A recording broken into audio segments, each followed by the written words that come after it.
રાજકોટમાં બરાબરનો વરસાદી માહોલ જામ્યો છે। અનેક વિસ્તારમાં વરસાદી પાણી ભરાઈ ગયા છે। રૈયા રોડ, કાલાવેર રોડ, સાધુ Vaswani road, Gandhigram, university road સહિતના વિસ્તારમાં વરસાદ વરસી રહ્યો છે। હવામાન વિભાગ દ્વારા આગામી 5 દિવસ અનેક જિલ્લામાં ભારે વરસાદની આગાહી કરવામાં આવી છે। ભારે વરસાદની આગાહીને લઈને પ્રશાસન એલર્ટ મોડ પર છે। રાજકોટમાં એનડીઆરએફની ટીમને તૈનાત કરી દેવામાં આવી છે। આ ઉપરાંત સૌરાષ્ટ્રમાં જ્યાં જરૂર પડશે ત્યાં એનડીઆરએફની ટીમને રવાના કરવામાં આવશે।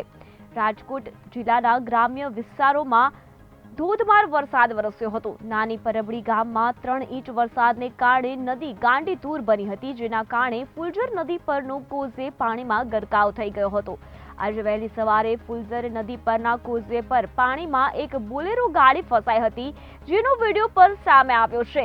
નાની પરબડીથી 18 ગામને જોડતો રસ્તો બંધ થતા વાહન ચાલકોને હાલાકીનો સામનો કરવો પડ્યો હતો।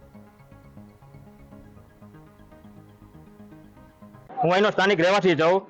ગઈ મોડી રાતથી નાની પરબડીમાં અવિરત વરસાદને કારણે ફુલઝર નદીમાં ઘોડાપૂર આવેલ છે, ત્યારે વહેલી સવારે ચોકીથી નાની પરબડી જવા માટે એક બોલેરો ગાડી ફુલઝર નદીમાં ફસાણી હતી।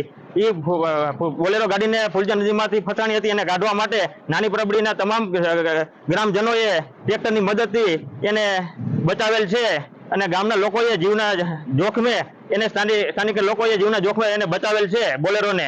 અને ગામના લોકોની માંગ એ છે કે આ સરકારશ્રીને વિનંતી કે આ ગ્રામજનો વહેલી તકે સરકારને રજૂઆત કરેલ છે ઘણીવાર કે આ પુલને વહેલી તકે ઓવરબ્રિજ બનાવે, એવી સરકારશ્રીને અપીલ।